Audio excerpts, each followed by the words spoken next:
Praise God. ఈరోజు తీతు రాసిన తీతు చరిత్ర గురించి కొన్ని విషయాలు క్లుప్తంగా చూసుకుందాం.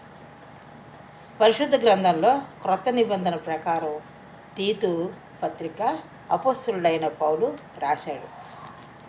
ఈ తీతు అత్యంత నమ్మకమైన సహచరుడు ఎవరికి? అపోస్తులుడైన పౌలుకు. ఈ తీతు గ్రీసు దేశస్థుడు, క్రైస్తవ మిషనరీ. పౌలు ప్రారంభించిన క్రైస్తవ సంఘాలను స్థిరపరచడంలో, సమస్యలను పరిష్కరించడంలో మరియు సంఘ కాపరులను నియమించడంలో తీతు కీలకమైన పాత్ర పోషించాడు. తీతు ఒక అన్యజనుడు, గ్రీకు దేశస్థుడు చెప్పుకున్నాం కదా, అన్యజనుడు కుటుంబంలో జన్మించాడు. పౌలు బోధనల ద్వారా అతడు క్రైస్తవ మతంలోకి మారాడు.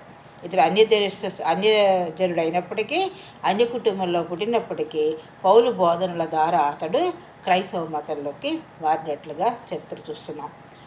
పౌలు అతడిని విశ్వాస విషయంలో నా నిజమైన కుమారుడు అని పిలిచాడు. పౌలు యొక్క 3వ మిషనరీ ప్రయాణంలో తీతు ఆయనతో కలిసి పనిచేశాడు. అన్ని జనులు సున్నతి పొందాలనే వివాదం వచ్చినప్పుడు పౌలుతో పాటు తీతు కూడా ఎరుషలేముకు అంటే సభకు వెళ్ళాడు. ఎరుషలేములో ఉన్న సభకు వెళ్ళాడు. అక్కడ సభ జరిగింది మాట. ఎరుషలేములో సభ జరిగినప్పుడు వెళ్ళాడు. పౌలు రాసిన పత్రికల ప్రకారం కొరింథీ సంఘంలో సమస్యలను పరిష్కరించడానికి మరియు కానుకలు సేకరించడానికి తీతు ఎంతో సమర్థవంతంగా సేవలు అందించాడు.